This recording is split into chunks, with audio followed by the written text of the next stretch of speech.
Hindi ko na po maalala, pero actually po, madami po. Sa akin din, sa palarong pambansa sa Lawag, mga ilang games yung ginawa mo doon?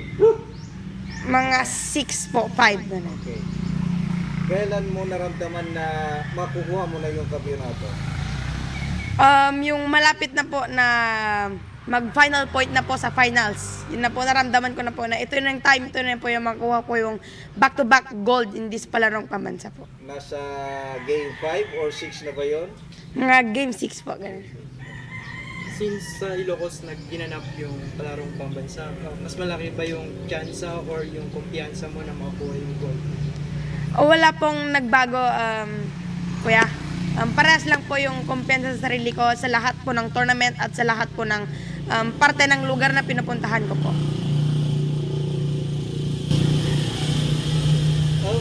Tulich, bali kuan, pangalawa mo na to, ilan lang yung nakakagawa.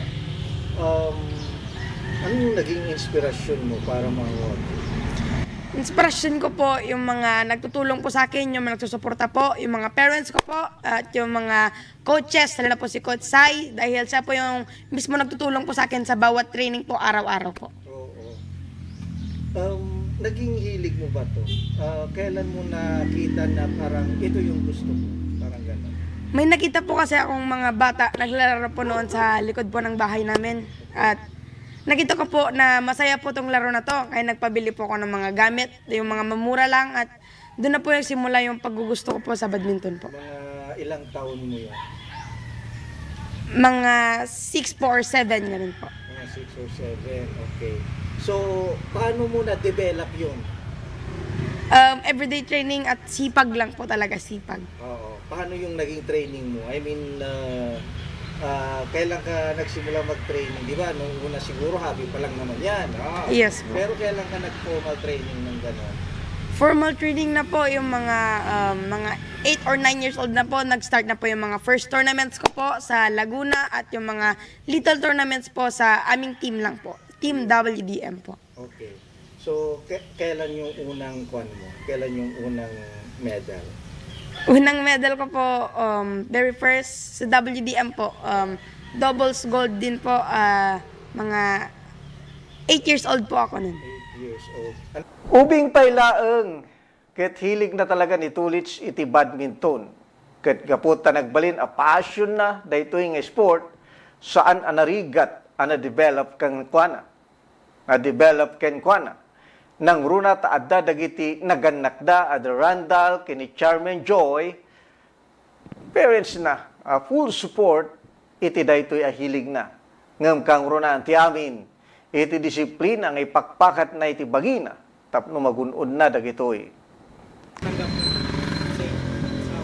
Marami pong gold, marami pong hirap, marami pong sacrifice po.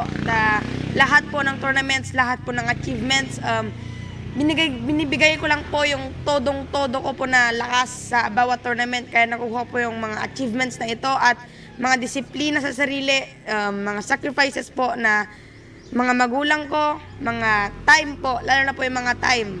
At yung mga coaches ko din po, yun lang po. at the same time, first in history, nakakuha ka ng talagang scholarship sa private school dito sa Narvacan Catholic School. Ano masasabi mo? Masayang-masaya po dahil first time ko po makakuha ng scholarship at mas gagalingan ko po na mag-aral para mapakita ko po sa kanila kung sulit na sulit po yung pagbibigay nila ng scholarship po sa akin sa NCS po. As a home of the great ng sports dito sa Narvacan, ano rin yung masasabi mo talagang pinapakita natin yung mga accomplishment na nakukuha natin dito sa Narvacan to represent Narvacan? To represent Narvacan po, nagpapasalamat po ako sa mga suporta ng mga Narvacanians po at yung mga pagpapanood po sa akin ng mga Narvacanians at yun na po. Ngayon, champion ka ng palarong pambansa, kumbaga national ngayon. Ano yung next target mo naman?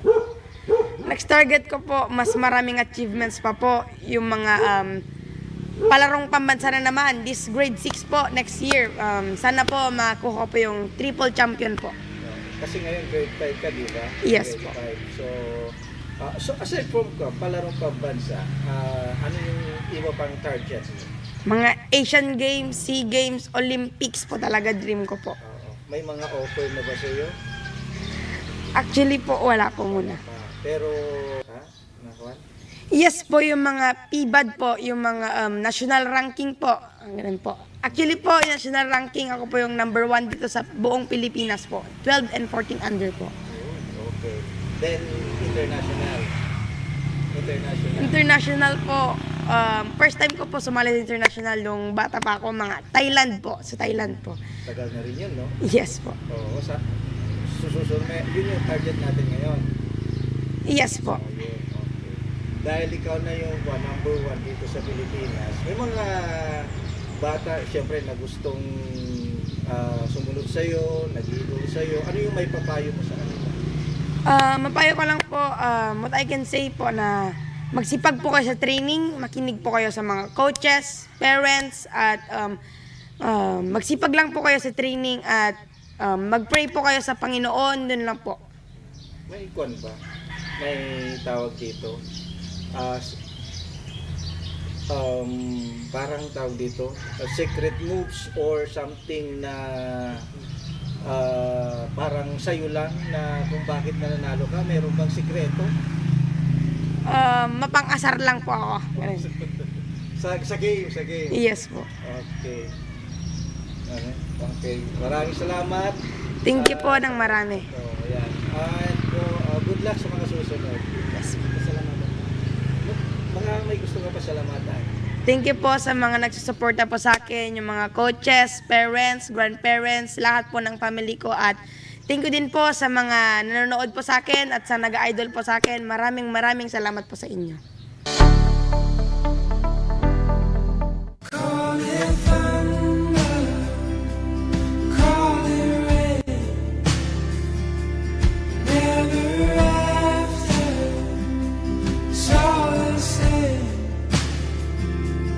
Still I love her. It's getting late. It's hard for my eyes to go to another place. We'll come round.